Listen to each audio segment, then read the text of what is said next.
جو لوگ اللہ پر ایمان لائیں، کہیں کہ ہمارا رب اللہ ہے، پھر اس پر جم جائیں، ان پر فرشتوں کا نزول ہوتا ہے۔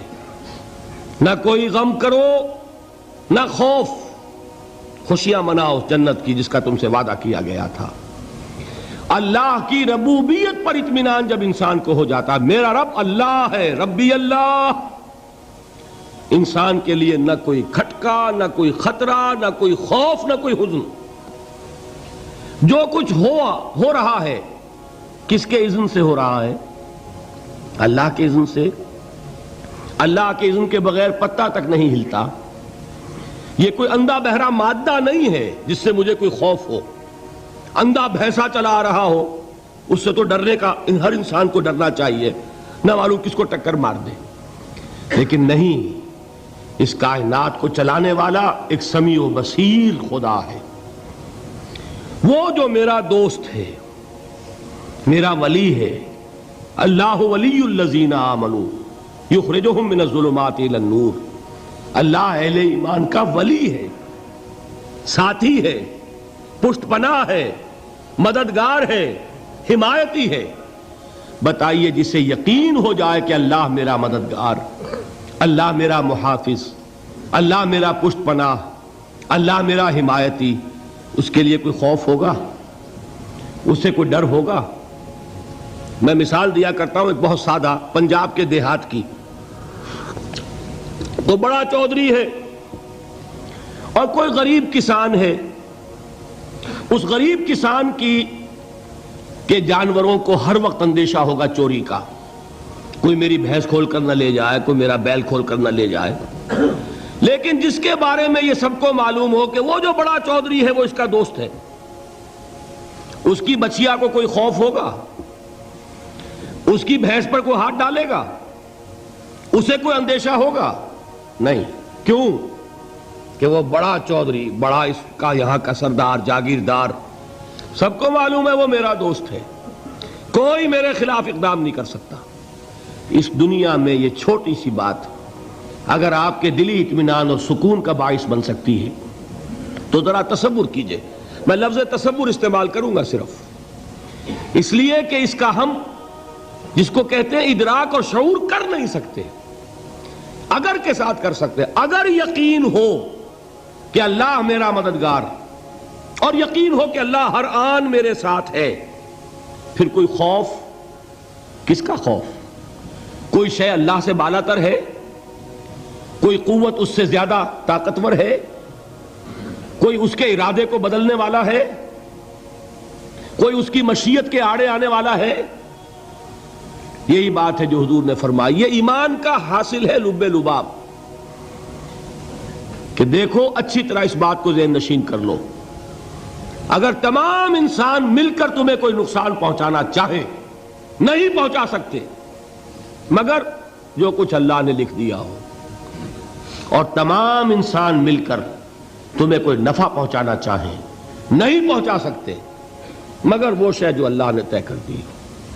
آپ پھر میں کہوں گا ذرا طاری کیجئے، اسے فرض کیجئے، اسے سوچئے۔ اگر اس حدیث پر ہمارا دل ٹھکا ہوا ہو تو کسی سے ڈر ہوگا؟ یہ مجھے نقصان نہ پہنچا دے، یہ میری رپورٹ خراب نہ کر دے، یہ میری انکریمنٹ نہ رکوا دے، یہ میرا یہ نہ بگاڑ دے، یہ میرے یہ نقصان نہ پہنچا دے۔ اس کا ڈر، اس کا ڈر، اس کا خوف، اس کی خوشامد، اس کے لیے جا کر طرح طرح سے اپنی عزت نفس کو ذلیل کروانا اس کے سامنے، یہ سب کچھ کیوں کرتا ہے انسان؟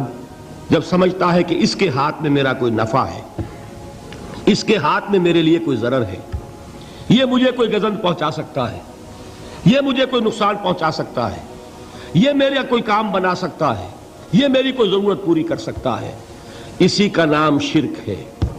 جہاں آپ نے یہ سمجھا کہ غیر اللہ کے اندر کوئی طاقت موجود ہے، وہی شرک ہے۔ بتوں سے تجھ کو امیدیں، خدا سے نومیدی، مجھے بتا تو صحیح اور کافری کیا ہے؟ شرک تو یہ ہے۔ جس پر بھی تمہیں یہ خیال ہے، کلمہ ہے یہ کلمہ سوم، لا حول ولا قوت الا باللہ، ذرا اس پر دل کو کبھی اگر آپ تصور کریں، پھر فرض کریں، دل ٹھک جائے اس پر، کوئی طاقت نہیں۔ یہی بات تھی جو شیخ عبد القادر جیلانی رحمۃ اللہ علیہ نے اپنی وصیت میں اپنے بچے سے کہی. 11ویں دینے والے ہیں، لیکن حضرت شیخ عبد القادر جیلانی کی وصیت اور تعلیمات کو کتنے لوگ ہیں کہ جانتے ہوں؟ یہ جن مقامات تک پہنچے ہیں وہ کس چیز کی بدولت پہنچے ہیں؟ انہوں نے جو پیغام دیا وہ کیا تھا؟ اے میرے بچے، جس طریقے سے قرآن مجید میں حضرت لقمان کی نصیحتیں جو ہے نقل کر دی گئی ہیں، میں یہ عرض کروں گا بالفرض اگر قرآن حضرت عبد القادر جیلانی کے بعد نازل ہوا ہوتا تو شیخ عبد القادر کی یہ نصیحتیں بھی قرآن میں درج ہوتی. اتنی اونچی نصیحتیں ہیں. اے میرے بچے، اس حقیقت کو ذہن نشین کر لے، لا فاعل فی الحقیقت ولا مؤثر الا اللہ. اس کائنات میں نہ کوئی فاعل حقیقی ہے نہ مؤثر حقیقی ہے سوائے اللہ کے. کسی شے میں کوئی تاثیر نہیں اگر اللہ نہ چاہے. آگ جلا نہیں سکتی اگر اللہ نہ چاہے. پانی ڈبو نہیں سکتا اگر اللہ نہ چاہے. زہر ہلاک نہیں کر سکتا اگر اللہ نہ چاہے. کوئی چیز فائدہ نہیں پہنچا سکتی اگر اللہ نہ چاہے. تو در در پہ کیوں سر جھکاتے ہو؟ در در پر کیوں جبیں سائی کرتے ہو؟ سب کے سامنے کیوں ہاتھ پھیلاتے ہو؟ ایک اللہ سے مانگو. ایک اللہ کے سامنے زمین پر اپنی جبین رکھو. لا فاعل فی الحقیقت ولا مؤثر الا اللہ. نظر آتا ہے ہمیں کہ پانی پیاس بجھا دیتا ہے. پیاس بجھانے کی صلاحیت پانی میں نہیں ہے، اللہ کے اذن سے. کھانا بھوک مٹا دیتا ہے. بھوک مٹانے کی صلاحیت کھانے میں نہیں ہے، اذن رب میں ہے. دیکھیے یہی یقین تھا. حضرت موسیٰ علیہ السلام کا واقعہ یاد کیجئے. سامنے سمندر آ گیا ہے. قوم دیکھتی ہے پیچھے کہ گرد و غبار کا طوفان ہے. معلوم ہوا کہ فرعون اپنے لشکر سمیت آ گیا ہے. لشکر جب چلتا تھا تیز رفتاری کے ساتھ تو گرد و غبار کا جو طوفان اٹھتا تھا اس کا تصور کیجئے. اور لمحہ بلمحہ وہ قریب آ رہا ہے. پوری قوم نے کیا کہا؟ اے موسیٰ انا لمدرکون. اے موسیٰ ہم کو پکڑے گئے. قرآن مجید نے تو یہاں وہ باتیں نہیں لکھی ہیں، لیکن تورات میں یہ درج ہے کہ بنی اسرائیل جھگڑنے لگے، دست و گریبان ہو گئے موسیٰ کے ساتھ. موسیٰ ہمیں یہاں مروایا لا کر، اس سے تو ہم ہی بہتر تھے. وہاں کھانے کو ملتا تھا، زندگی تو تھی، بیگار ہم کر رہے تھے، موت تو نہیں تھی. اب جو کچھ ہوگا اس کا تصور کرو، جس طریقے سے ہمارے ٹکڑے اڑائے جائیں گے. تو لڑ رہے ہیں حضرت موسیٰ علیہ السلام سے. یہ تورات کی تفصیل ہے. قرآن میں صرف اتنا آیا ہے، پریشان ہو کر انہوں نے کہا انا لمدرکون. موسیٰ ہم تو پکڑے گئے. اس وقت موسیٰ کا جواب کیا ہے؟ کلا ان معی ربی سیہدین. نہیں، میرے ساتھ میرا رب ہے، وہ راستہ دے گا. بتائیے کہاں راستہ نظر آ رہا ہے؟ یہ ہے ایمان بالغیب. راستہ نظر نہ آئے تب اللہ پر یقین ایمان ہے. جیب میں پیسے ہوں اور تب دل کو اطمینان ہے تو ایمان کس پر ہوا؟ پیسے پر، اللہ پر نہیں.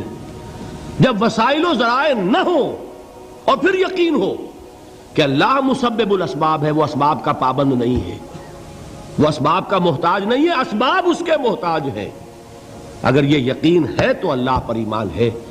یہ نہیں ہے تو تمہارا ایمان اسباب پر ہے، وسائل پر ہے، ذرائع پر ہے، مادیات پر ہے، اللہ پر نہیں. اس وقت کہاں راستہ تھا؟ کوئی راستہ تھا؟ سمندر ہے اور ادھر سے لشکر آ گیا ہے.